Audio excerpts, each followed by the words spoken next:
Alright, magandang araw po sa ating lahat at congratulations nga pala sa mga biktima ng EJK, lalong lalo na dyan sa Pilipinas. Magandang araw po sa ating lahat, congratulations to everybody. At ang justice ay unti-unti nang nakakamit ng ating mga kababayan, lalong-lalo na sa mga nabiktima ng EJK noong panahon ni Duterte. Ayan, welcome sa ating 10 minutes topic of the day, mga ka-driver. Ako nga pala ang inyong driver ng bayan. Good day sa ating lahat. Ngayon, ang pag-usapan natin ngayon, mga kababayan, mga kaibigan, sino ngayong pagkatapos maaresto si digong nila, digong ng mga DDS, sino kaya ang susunod na aarestuhin at ihahainan ng warrant of arrest? Sino sa palagay ninyo, mga kababayan, mga kaibigan, ang susunod kay digong na aarestuhin? Si Bato, si Bongo, etc., etc. Sino sa kanila, mga kababayan, ang sa palagay ninyo, Alam ko masaya kayo sa pagkaka-aresto sa inyo, pagkaka-aresto ni Digong, at syempre kasi pag nakikita ko si Digong, mga kabayan, ako'y natatawa at sadyang sobrang natatawa dahil kung bumanat kasi kung bumanat wagas. Kung banatan nila si BBM na nananahimik at nagtatrabaho ay wagas. Kung sana yung ginawa nila ay ang pagtulong at sinuportahan na lang si PBBM sa pagsulong ng pagbabago, ay kabaliktaran kasi ang kanilang ginawa. Paano ka maisasalba ni BBM?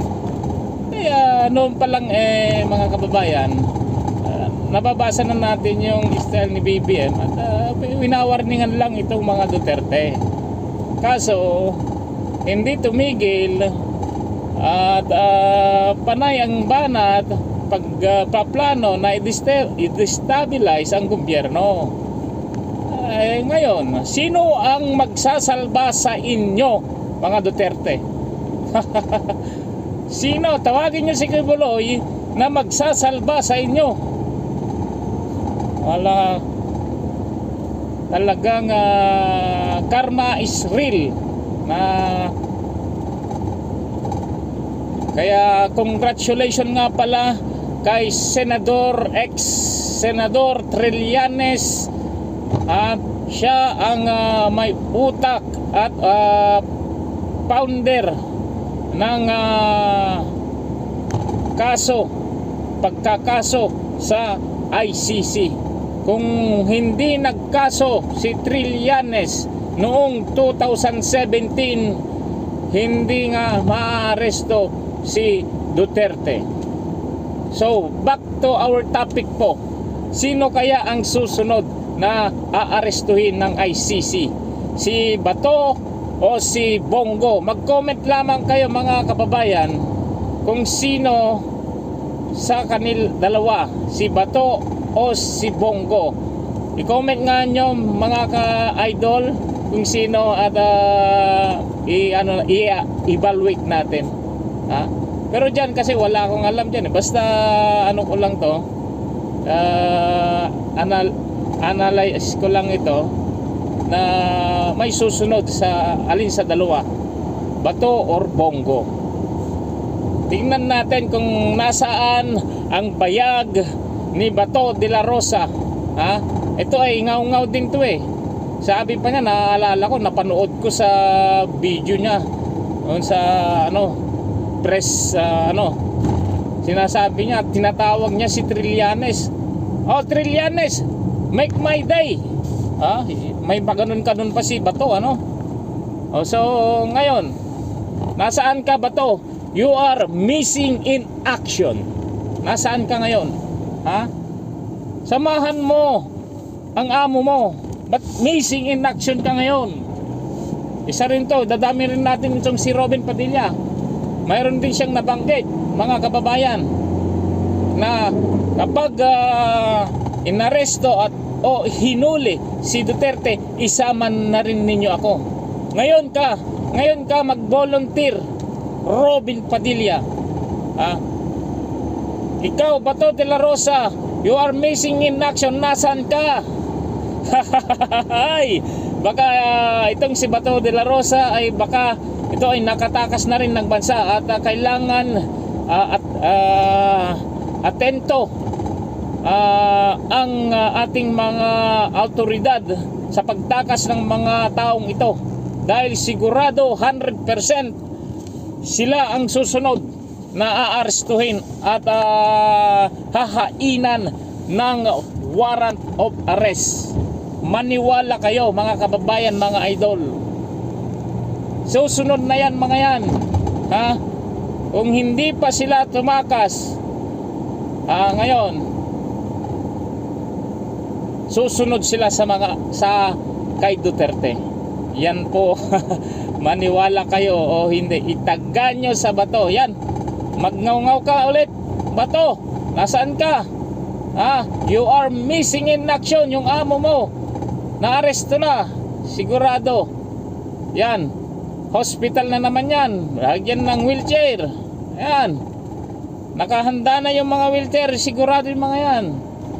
Sigurado rin ninyo sa mga sumusunod na araw, masama, grabe na ang kondisyon ni Tatay Digong, ganyan-ganyan, pabiktim itong mga sa mga susunod na araw, papabiktim itong mga to at kukuha ng simpatya sa taong bayan.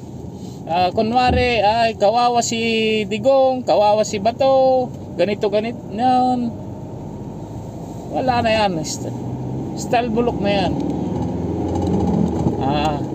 Itong mga taong kasi itong mga taong ito nagmamadali sila na makahawak ng pwesto. Maganda sana ang ginawa ng mga taong ito ay sinuportahan na lang nila ang gobyernong Marcos. Walang ibang magsasalba sa mga taong ito kundi si BBM.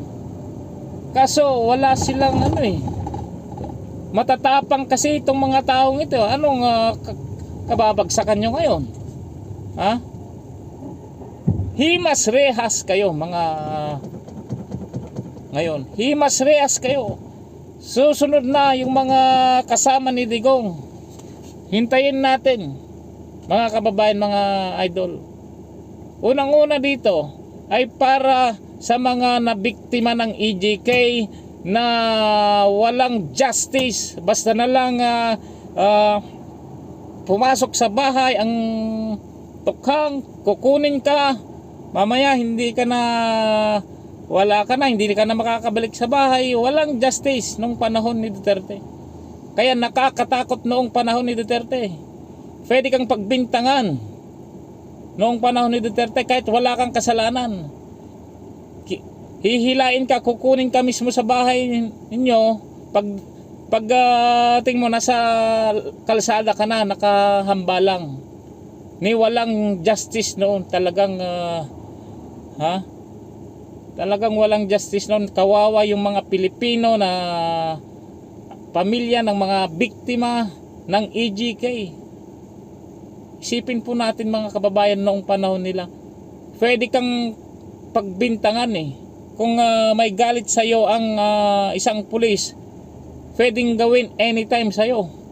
Hihilain ka na lang sa loob ng iyong bahay at sasabihin at tataniman ka pa ng mga droga. Sasabihin ikaw nagbebenta. Sasabihin tataniman ka pa ng baril. Sasabihin ikay lumaban. Tapos papatayin ka na. Ganun po ang sitwasyon nung sila'y nakaupo. Wala pong hustisya. Kaya naman, ako rin noon, suportado ko, inaamin ko, suportado ko si Digong noon. Ngunit, sa hindi ko na napagtanto ko na hindi po pwede yung ganon ginawa ni Duterte. Sa patay dito, patay doon. Kailangan din talagang kahit ikaw ay nagdra-drugs, kailangan mo pa rin dumaan sa tamang proseso. So hanggang dito na lang po mga kababayan. Ako po ang inyong driver ng bayan. Sana sa susunod samahan ninyo ulit ako. At huwag kalimutang mag-follow at mag-like dito sa driver ng bayan. Signing out.